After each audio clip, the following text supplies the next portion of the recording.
2 বছর পর বাবার বাড়িতে ফিরে এসে আমি একদম কল্পনাও করতে পারিনি যে এমন কিছু ঘটবে। মায়ের অনুপস্থিতিতে আমরা 2 বোনই ছিলাম বাড়িতে। বাবা প্রতিদিন রাতে মদ্যপ অবস্থায় ফিরে আসতেন এবং ছোট বোনকে তার ঘরে নিয়ে যেতেন। এতদিন পর যখন আমি বাড়ি এলাম তখন বাবার আচরণে কিছুটা পরিবর্তন দেখলাম। তিনি মদ খেয়ে আমাকে তার ঘরে নিয়ে যাওয়ার চেষ্টা করছিলেন, আর আমি কিছুই বুঝতে পারছিলাম না আসলে কি হচ্ছে। তিনি কোনো কথা না বলেই আমাকে তার ঘরে নিয়ে। বন্ধুরা, আজকের গল্পটা অনেক বেশি স্পেশাল, তাই সবাই রেডি থাকো। দয়া করে গল্পগুলো ভালো লাগলে ভিডিওটি লাইক, শেয়ার এবং চ্যানেলটি সাবস্ক্রাইব করো প্লিজ। আমি প্রিয়া, 2 বছরের দাম্পত্য জীবনের পর বাবার বাড়িতে এসেছি। আসার পেছনে বিশেষ কোনো কারণ ছিল না। দীর্ঘদিন পর স্বামীও বলল যে বাবার বাড়ির খবর নেওয়া উচিত। তবে এতদিন না আসার মূল কারণ ছিল বাবার মদ্যপানের অভ্যাস। কিছুদিন আগে বাবার ফোন পেয়ে এই সিদ্ধান্ত নিলাম। বাবা বললেন তিনি মদ ছেড়ে দিয়েছেন। তার মলিন মুখ দেখে এবং ছোট বোন তানিয়ার সাথে দেখা করার ইচ্ছা হলো। তানিয়া আগে হোস্টেলে ছিল, এখন একাদশ শ্রেণীতে পড়ে এবং মাত্র 2-3 মাস হলো বাড়ি ফিরেছে। বাড়িতে এসে বাবা আমাকে জড়িয়ে ধরলেন, যেন একটু বেশি স্নেহ দেখাচ্ছিলেন। তানিয়া দেখা করতে এলো, তবে তার মুখে কিছুটা অস্বস্তি ছিল। তানিয়া বাবাকে পানি দিতেও ভয় পাচ্ছিল, যা দেখে আমি বিস্মিত হলাম। জানি না সে কবে থেকে এতটা ভয় পেতে শুরু করেছে, বিশেষ করে বাবা তো এখন মদও ছেড়ে দিয়েছেন। সেদিন দাদু, বাবার বন্ধুর বাবা, আমাদের বাড়িতে এসেছিলেন। তাদের পরিবার আমাদের খুব ঘনিষ্ঠ। বাবার বন্ধু মারা যাওয়ার পর দাদু নিয়মিত আসতেন। বাবাকে মদ ছাড়তেও তিনি উৎসাহ দিয়েছিলেন। সেদিন বাবা দাদুর সাথে বাইরে গিয়েছিলেন। যখন বাবা ফিরে এলেন তখন তার মদ্যপ অবস্থায় দেখে আমি বিস্মিত হলাম। দাদু বললেন, মেয়ে, তোমার বাবার খেয়াল রেখো। তাকে কতবার বলেছি মদ ছেড়ে দিতে, কিন্তু আজ সে মদ্যপানের কারণ হিসেবে বলল যে তার মেয়ে 2 বছর পর বাড়ি এসেছে। আসলেই তোমার বাবা খুব জটিল মানুষ। আমি যখন বাবাকে তার ঘরে পৌঁছে দিতে যাচ্ছিলাম তখন তিনি আমাকে এমনভাবে ধরে রাখলেন যেন আমি তার স্ত্রী। পরের দিন সকালে শ্বশুরবাড়ি ফেরার জন্য প্রস্তুত হলে বাবা আমাকে থামিয়ে বললেন, কোথায় যাচ্ছ? এসেছ তো মাত্র 1 দিন হয়েছে। আমি জবাব দিলাম, আপনি যদি মদ না ছাড়েন তাহলে আমি আর এখানে থাকব না। তানিয়াকেও নিয়ে যাচ্ছি। আমার কথায় বাবা বিচলিত হয়ে পড়লেন। তানিয়া বাবার সৎ মেয়ে হলেও তিনি তাকে নিজের মেয়ের মতোই দেখেছেন। মায়ের মৃত্যুর পর বাবার দ্বিতীয় বিয়েতে তানিয়া আমাদের জীবনে আসে। আমি তানিয়াকে সবসময় নিজের ছোট বোনের মতোই ভালোবেসেছি। বাবার প্রতিশ্রুতি অনুযায়ী আমি আরও কিছুদিন থাকার সিদ্ধান্ত নিলাম। 1-2 দিন পর আমি তানিয়াকে নিয়ে বাজারে গেলাম। তার জন্য অনেক সুন্দর পোশাক এবং মেকআপের সামগ্রী কিনলাম। বাড়ি ফিরে আমি তানিয়াকে বললাম নতুন পোশাকগুলো পরে দেখতে। একটি পোশাক তাকে বিশেষ সুন্দর লাগছিল। আমি তাকে সাজতে বললাম, আর নতুন পোশাকে সে অপূর্ব লাগছিল। তার এই রূপের কিছু ছবি মোবাইলে তুলছিলাম। ঠিক তখনই বাবা বাড়ি ফিরে এলেন। বাবা তানিয়াকে দেখে মুগ্ধ হয়ে গেলেন। তিনি কাছে এসে তার কাঁধে হাত রেখে বললেন, আমার তানিয়া এখন অনেক বড় হয়ে গেছে, কত সুন্দর দেখাচ্ছে। তবে বাবার কথায় তানিয়া কোনো প্রতিক্রিয়া দিল না। মনে হচ্ছিল বাবার হাত তার কাঁধে রাখাটা সে একদমই সহ্য করতে পারছে না, আর সঙ্গে সঙ্গে সেখান থেকে সরে গেল। সেই রাতে আমি আর তানিয়া এক ঘরে শুয়েছিলাম। হঠাৎ ঘুমের মধ্যে দেখি তানিয়া কাঁদছে। প্রথমে ভাবলাম হয়তো কোনো দুঃস্বপ্ন দেখেছে, তাই ঘটনাটা এড়িয়ে গেলাম। কিন্তু কিছুদিন পর আবার দেখলাম একই ঘটনা, তানিয়া রাতে কাঁদছে। প্রতিদিন কি আর কেউ এত দুঃস্বপ্ন দেখে? তখন থেকেই আমার মনে সন্দেহ জাগতে লাগলো। সেই রাতেই তাকে জাগিয়ে জিজ্ঞেস করলাম, তানিয়া, কি হয়েছে? তুমি কেন কাঁদছো? সে বলল, কিছু না, হয়তো কোনো খারাপ স্বপ্ন দেখেছি। তার কথা শুনে আমারও ঘুম চলে গেল। কিছুক্ষণ আমি নৈশ বাতির আলোতে বসেছিলাম। হঠাৎ আমার দৃষ্টি পড়ল তানিয়ার দিকে। সে ঘুমের মধ্যে পাশ ফিরে শুয়েছিল। আমি খেয়াল করলাম তার শরীরের কিছু অস্বাভাবিক পরিবর্তন। আমার মনে হলো বিয়ের 2 বছর পেরিয়ে গেলেও আমার শারীরিক অবস্থায় তেমন কোনো পরিবর্তন আসেনি। কিন্তু তানিয়ার ক্ষেত্রে ব্যাপারটা সম্পূর্ণ আলাদা ছিল। তার শারীরিক পরিবর্তনগুলো স্পষ্ট ছিল। বাড়িতে ফিরে আমি লক্ষ্য করলাম তানিয়া সবসময় ঢিলেঢালা পোশাক পরছে এবং নিজেকে আড়াল করে চলেছে। তখন বুঝতে পারলাম এর পেছনে নিশ্চয়ই কোনো কারণ আছে। মাত্র 17 বছরের একটি মেয়ের শরীরে এত পরিবর্তন কিভাবে হলো তা ভেবে আমি অবাক হলাম। কৌতূহলী হয়ে আমি তার কলেজের কয়েকজন বন্ধুর সাথে কথা বলি এবং জানতে চেষ্টা করলাম তানিয়ার কি কোনো বিশেষ বন্ধু আছে। সবাই এক কথায় জানালো যে মোটেও সে ধরনের মেয়ে নয়। সে কখনোই দায়িত্বহীন ছিল না। তবে সমস্যা কোথায় তা আমাকে বুঝতে হবে। সেই রাতে যখন আমি ঘুমাচ্ছিলাম, হঠাৎ দেখি বাবা ঘরে এসে তানিয়াকে নিয়ে বাইরে চলে গেলেন। আমি সবকিছু চোখের আড়াল থেকে দেখছিলাম, কিন্তু কিছু বলতে পারলাম না। অনেকটা সময় পার হয়ে গেল, তানিয়া তখনও ঘরে ফিরছিল না। অবশেষে যখন সে ফিরে এলো, আমি খেয়াল করলাম তার হাঁটা স্বাভাবিক নয়। সে বেশ অস্বস্তি নিয়ে চলাফেরা করছে। পরের দিন দুপুরে যখন তানিয়া বাইরে থেকে বাড়ি ফিরল, তখন আমি সরাসরি তাকে জিজ্ঞাসা করলাম, রাতে তুমি বাবার সাথে কোথায় গিয়েছিলে? সে বলল, বাবা ক্ষুধার্ত ছিলেন, তাই তাকে খাওয়াতে গিয়েছিলাম। তানিয়ার এই ব্যাখ্যা আমার ঠিক মনে হলো না। তখন আমি সরাসরি তাকে জিজ্ঞেস করলাম, তানিয়া, তুমি বাবাকে কেমন মনে করো? তিনি কি তোমাকে কোনোভাবে বিরক্ত করেন বা তোমার বয়সের তুলনায় বাসার ভারী কোনো কাজ করতে বলেন? তানিয়া দ্রুত বলল, না না, বাবা তো আমার খুব যত্ন নেন। তারপর সে নিজের ঘরে চলে গেল। আমার বাবা এখনও বেশ তরুণ দেখতে ছিলেন। তার বয়স এখনও 50ও পেরোয়নি। আমি দেখেছি তিনি সকালে নিয়মিত ব্যায়াম করেন এবং তানিয়াকেও সঙ্গে ডেকে নেন, কিন্তু তাদের মধ্যে কি চলছে তা আমি বুঝতে পারছিলাম না। একদিন হঠাৎ আমার ননদ ফোন করলেন। তিনি তানিয়ার জন্য একটি সম্পর্কের প্রস্তাব নিয়ে কথা বললেন। আমি তাকে জানালাম যে তানিয়া মাত্র 17 বছরের মেয়ে। তখন তিনি বললেন, প্রস্তাবটি খুব ভালো, ছেলে প্রতিষ্ঠিত। নন্দের কথায় আমি ছেলের পরিবারের সাথে যোগাযোগ করলাম এবং তাদের বাড়িতে আমন্ত্রণ জানালাম। যখন তারা তানিয়াকে দেখলেন, ছেলের মা বললেন, আপনার বোনের বয়স কি সত্যিই 17? দেখুন, এই মেয়ের শরীর এবং বয়সে বড় পার্থক্য রয়েছে। এমনকি ছেলের মা স্পষ্ট জানিয়ে দিলেন, কিন্তু ছেলের মা স্পষ্টভাবে বিয়ের প্রস্তাবটি ফিরিয়ে দিলেন, কারণ তাদের মনে হয়েছে তানিয়ার শারীরিক গঠন তার বয়সের তুলনায় অনেকটাই বেশি। আসলে আমাদের তেমন তাড়া ছিল না তার বিয়ের বিষয়ে। তবে নন্দের অনুরোধে আমি তাদের বাড়িতে ডেকেছিলাম। আমি এই দেখার ব্যবস্থা এমন একসময় করেছিলাম যখন বাবা বাড়িতে ছিলেন না এবং আমি তাকে কিছু জানাইনি। কিন্তু যখন বাবা জানতে পারলেন, তিনি ভীষণ রেগে গেলেন এবং বললেন, তুমি কি পাগল হয়েছ? তানিয়া মাত্র 17 বছরের মেয়ে, আর তুমি তার জন্য এখনই প্রস্তাব আনছ? যদি এখানে থাকতে না পারো, তবে নিজের শ্বশুর বাড়িতে চলে যাও। বাবার এই প্রতিক্রিয়ায় আমি হতবাক হয়ে গেলাম, কারণ এটা তো কেবল সাধারণ একটি দেখাশোনা ছিল, বিয়ে ঠিক করিনি। বাবার তানিয়ার প্রতি অতিরিক্ত মনোযোগ আমাকে চিন্তিত করছিল। যদিও আমি সরাসরি কিছু সন্দেহ করিনি, তবে তাদের আচরণ আমাকে ক্রমশ সন্দেহজনক লাগতে শুরু করছিল। তানিয়াকে প্রায়ই বাবার পিছনে ঘুরতে দেখতাম। বাবা আমার সাথে এত রাগ করলেও আমি শ্বশুর বাড়ি যেতে চাচ্ছিলাম না। দাদাজি, যিনি আমাদের বাড়ি থেকে 2টি বাড়ি পড়ে থাকতেন, আমাদের মধ্যে এই সমস্যা লক্ষ্য করেছিলেন। তিনি বাবাকে বোঝানোর চেষ্টা করলেন, মেয়ের সাথে এমনভাবে কথা বলা উচিত নয়। কিন্তু বাবা কারো কথা শোনার মতো অবস্থায় ছিলেন না এবং রেগে নিজের ঘরে চলে গেলেন। তার পেছনেই তানিয়া এক গ্লাস পানি নিয়ে ঘরে ঢুকে গেল, যেন বাবার প্রতি তার অতিরিক্ত খেয়াল ছিল। দাদাজি আমাকে বললেন, প্রিয়া, যদি তোর বাবার এই আচরণ পছন্দ না হয়, তুই নিশ্চিন্তে শ্বশুর বাড়ি চলে যা। আমি এখানে দুজনেরই খেয়াল রাখব, কোনো চিন্তা করিস না। দাদাজি খুব দায়িত্বশীল মানুষ ছিলেন এবং সবসময় আমাদের বাড়ির খেয়াল রাখতেন। 2 দিন পর আমি শ্বশুর বাড়ি চলে গেলাম। সেখানে পৌঁছে দেখি আমার ননদ আগে থেকেই এসেছে। সে বলল, প্রিয়া, আমি তোকে শুধু একটা পরামর্শই দিয়েছিলাম। ওই পরিবার থেকে আমার কাছে ফোন এসেছিল। তারা বলেছে তোমার বোন সম্পর্কে আমাকে কিছু ভিন্ন কথা বলা হয়েছে। তিনি বললেন, মেয়েটি বিয়ের আগেই শরীরের অদ্ভুত পরিবর্তন করেছে। আমার শ্বশুর বাড়িতেও তানিয়ার শারীরিক পরিবর্তন নিয়ে কথা হচ্ছিল।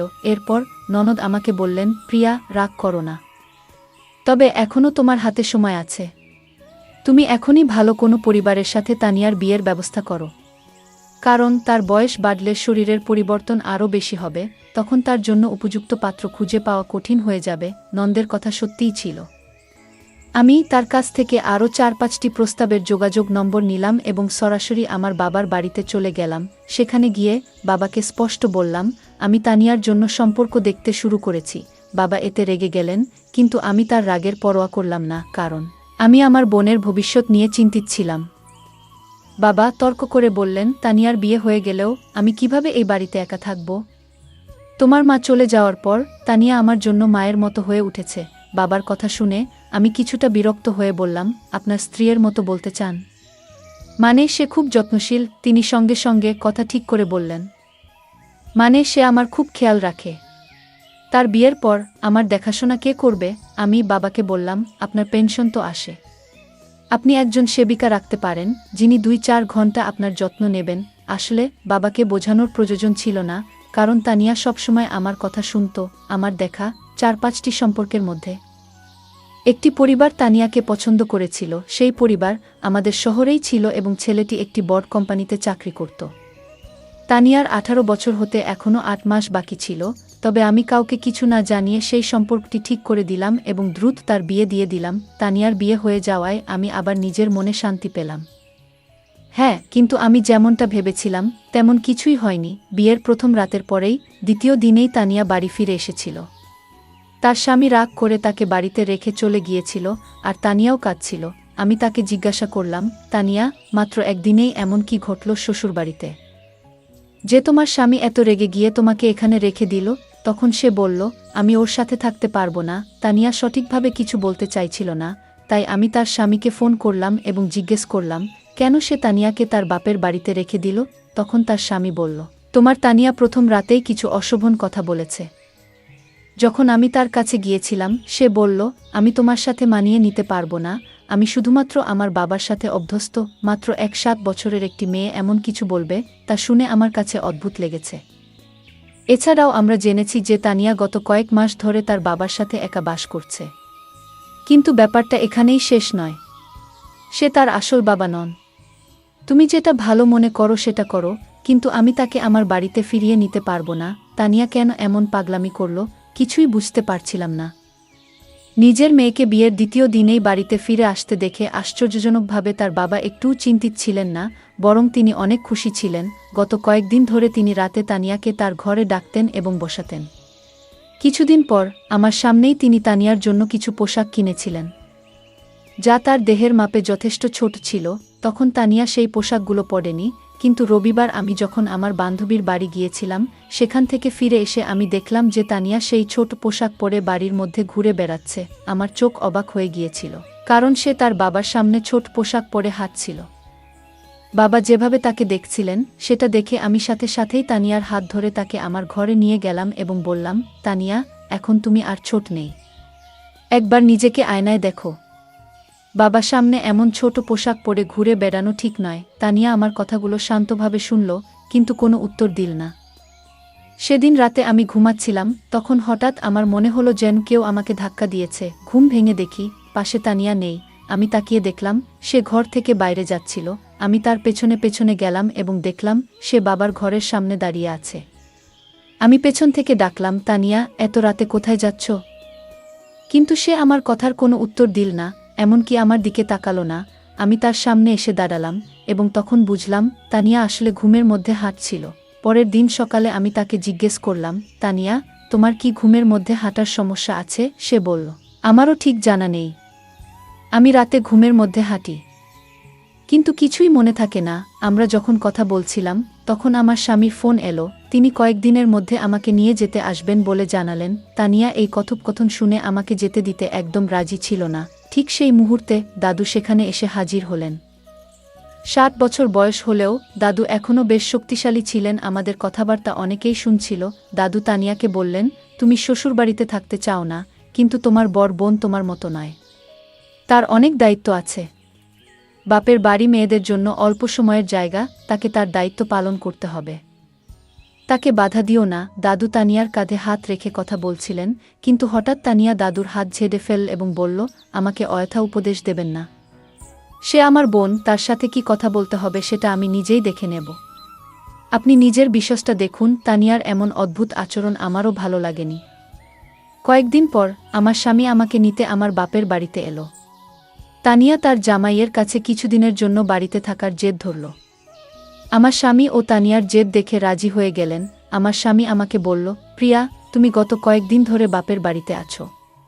এই সময়ে তোমার বোনের সাথে অনেক কিছু ঘটেছে। তুমি একবারও তার সাথে এ বিষয়ে কথা বলেছ? আমি বললাম, এ নিয়ে কথা বলার কি আছে? যা হচ্ছে সবই সে নিজের ইচ্ছেতে করছে। আমার কথা শুনে স্বামী শুধু মাথা নাড়ল, কিছু বলল না। সেদিন রাতে আমরা একসাথে ঘুমাতে গেলাম, আর তানিয়া তার বাবার ঘরে ঘুমাচ্ছিল। পরের দিন আমরা সবাই ছোট্ট একটি ট্রিপে যাওয়ার পরিকল্পনা করেছিলাম। সকালে উঠে দেখলাম তানিয়া বাবার ঘর থেকে বের হয়নি। আমি বাবাকে জিজ্ঞেস করলাম, তানিয়া কোথায়? বাবা বলল, বাড়ির মধ্যে কোথাও আছে। তাকে খুঁজতে খুঁজতে আমি ছাদে গেলাম। সেখানে দেখলাম তানিয়া এক কোণে বসে কাঁদছে এবং বারবার তার পেট চেপে ধরছে। আমি বললাম, তানিয়া, তোমার কি পেট ব্যথা করছে? তুমি এখানে একা বসে আছো কেন? সে কোনো উত্তর দিতে চাচ্ছিল না। আমি আবার বললাম, তানিয়া, তুমি তো তোমার জামাইকে এখানে থাকার জন্য জেদ করেছিলে। তোমার জামাই পুরো ট্রিপের আয়োজন করেছে, আমরা বাইরে ঘুরতে যাচ্ছি, আর তুমি এখানে কাঁদছো। ঠিক করে বলো, কি হয়েছে তোমার? আমি যখন কথা বলছিলাম, হঠাৎ তানিয়া আমাকে জড়িয়ে ধরে আরও জোরে কাঁদতে শুরু করল। সে বলল, দিদি, আমি কোথাও যেতে চাই না। তুমি বাবাকে নিয়ে যাও। আজ আমি আমার স্বামীকে ভীষণ মিস করছি।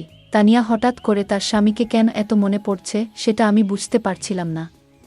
আমি তানিয়ার কথা কিছুতেই বুঝতে পারছিলাম না। তাই তাকে ঘরে নিয়ে এলাম। ঘরে এসে সে নিজের ঘরে ঢুকে চুপচাপ হয়ে গেল। তখন আমি বাবাকে বললাম, তানিয়ার শরীর হয়তো ভালো নেই, কাল তাকে নিয়ে বাইরে ঘুরতে যাব। বাবা সেদিন ছুটিতে ছিলেন, কিন্তু হঠাৎ মনে পড়ল জরুরি কিছু কাজ বাকি আছে। তিনি বললেন, তোমরা ঘুরতে যাও, আমি কাজে যাচ্ছি। বাবার আচরণ আমার কাছে অদ্ভুত লাগল।